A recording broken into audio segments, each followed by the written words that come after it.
El atacante tenía una misión que había comenzado a ejecutar. Se disponía a justiciar al siguiente. La joven del grupo, en medio de la confusión y el miedo, hizo algo que nunca antes había hecho. Le disparó a una persona. Te envío un cordial saludo. Te doy la bienvenida a este tercer video de la serie. Recuerda, se trata de la lectura del primer capítulo de mi libro Nexo X, el enigma tras las esferas. Que disfrutes de esta nueva entrega.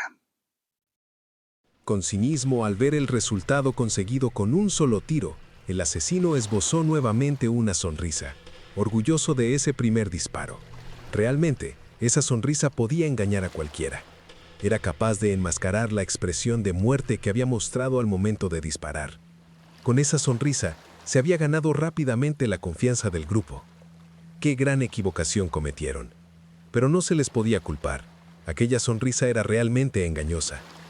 El atacante tenía una misión que había comenzado a ejecutar. Se disponía a justiciar al siguiente. Su arma solo había descargado una bala, lo que significaba que contaba con suficiente munición para disparar a los otros dos.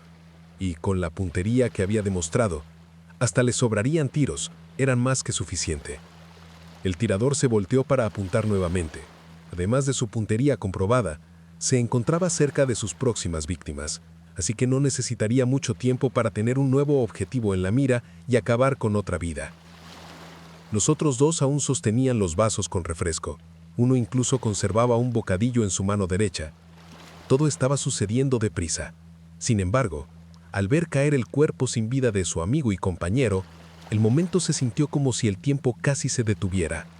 El desplome se percibió como una escena en cámara lenta. Pero la realidad era otra. No tenían tiempo para pensar. El arma ya se estaba moviendo en la mano asesina, lista para apuntar a alguien más. La joven del grupo, en medio de la confusión y el miedo, en un acto reflejo, probablemente otorgado por el instinto de supervivencia humana heredado de nuestros primeros antepasados, hizo algo que nunca antes había hecho. Le disparó a una persona. Ella desenfundó también un arma y la dirigió hacia aquel hombre que tan fácilmente los había engañado. Pero existían dos detalles que marcaban una gran diferencia. El primero, ella no tenía la misma puntería, lo cual no era un detalle menor. El segundo, y más determinante, su arma no lanzaba balas. Ella le disparó un dardo tranquilizante. Por un suceso que ella experimentó en otro lugar con un animal salvaje, comenzó a llevar consigo un arma para dardos tranquilizantes. De forma habitual, estas armas suelen ser rifles diseñados para disparar a una distancia considerable, pero la suya estaba modificada con un cañón recortado. No podía disparar bien a larga distancia, pero ella la portaba pensando en utilizarla a poca distancia. Ese tamaño reducido le permitía llevarla consigo con facilidad. En la isla no habitaban grandes animales con los cuales usar dardos tranquilizantes, por lo que el arma estaba cargada solo por costumbre. El dardo no contenía mucho líquido.